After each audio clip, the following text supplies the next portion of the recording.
Hi friends, তোমরা সবাই কেমন আছো? আমরা ভালো আছি। আবারও চলে এলাম তোমাদের কাছে নতুন একটা ভিডিও নিয়ে।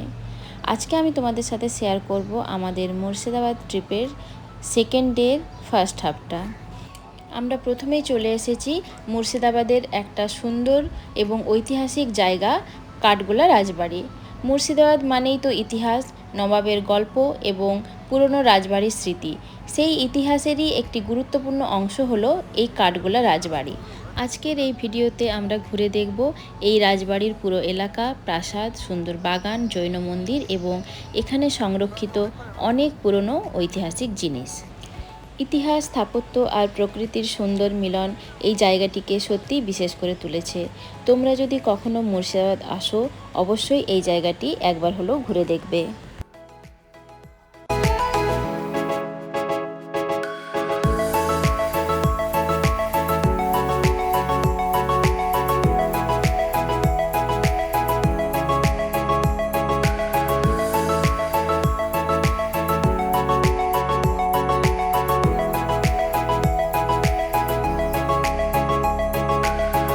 এই কাঠগোলা রাজবাড়ি হলো মুর্শিদাবাদের অন্যতম সুন্দর ঐতিহাসিক প্রাসাদ।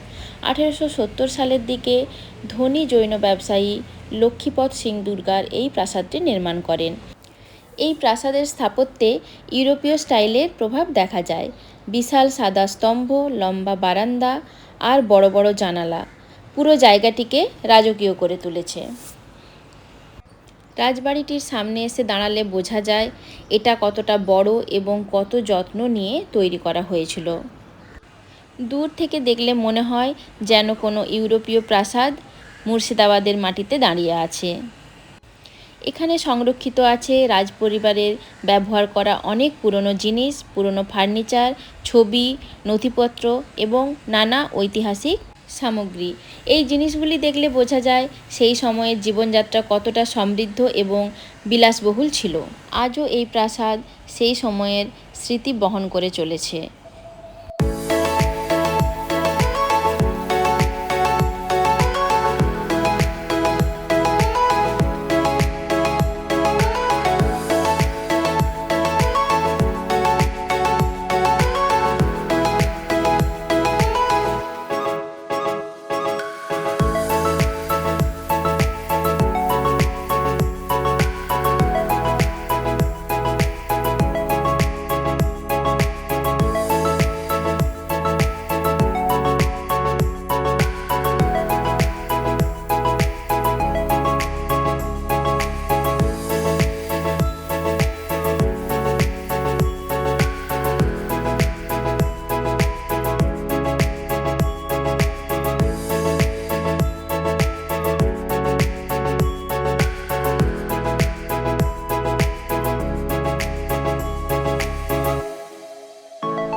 আমরা সামনে যে গণেশ মূর্তিটি দেখতে পাচ্ছি, এনাকে নাগেশ্বর গণেশ বলা হয়, কারণ এনার বিশেষ বৈশিষ্ট্য রয়েছে।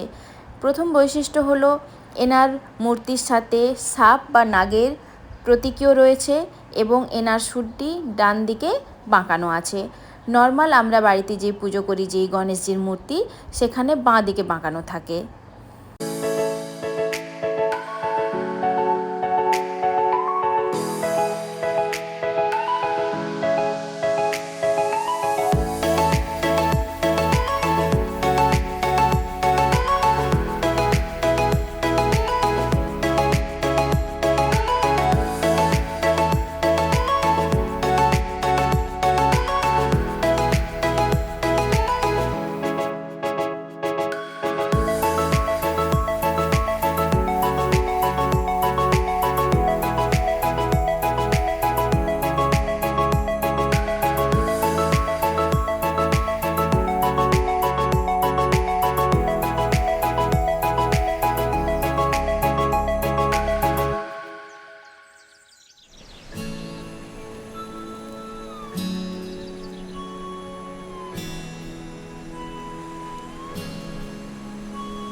এই কাঠগোলা রাজবাড়ির কাছেই রয়েছে সুন্দর একটি জৈন মন্দির।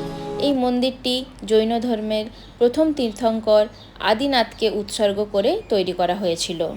মন্দিরের ভেতরে খুব সুন্দর কারুকার্য দেখা যায়। এই জায়গাটা খুব শান্ত এবং পবিত্র পরিবেশ তৈরি করে। মন্দিরটির স্থাপত্য এবং শান্ত পরিবেশ দর্শনার্থীদেরকে খুবই আকর্ষণ করে।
আমরা এখন কাঠগোলা রাজবাড়ির সেই পুকুরের সামনে এসে দাঁড়িয়েছি।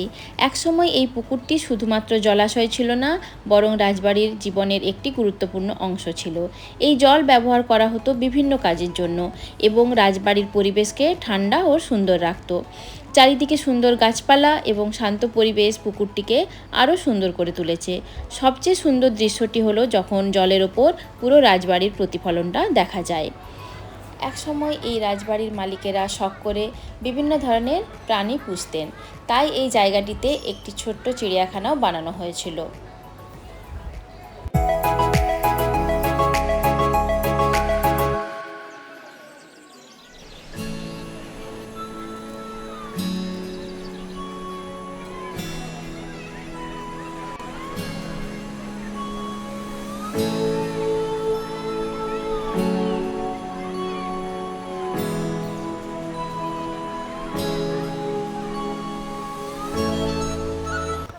আমরা এখানে আজকে দেখলাম বিভিন্ন ধরনের মাছ, পাখি এবং টর্টয়েস।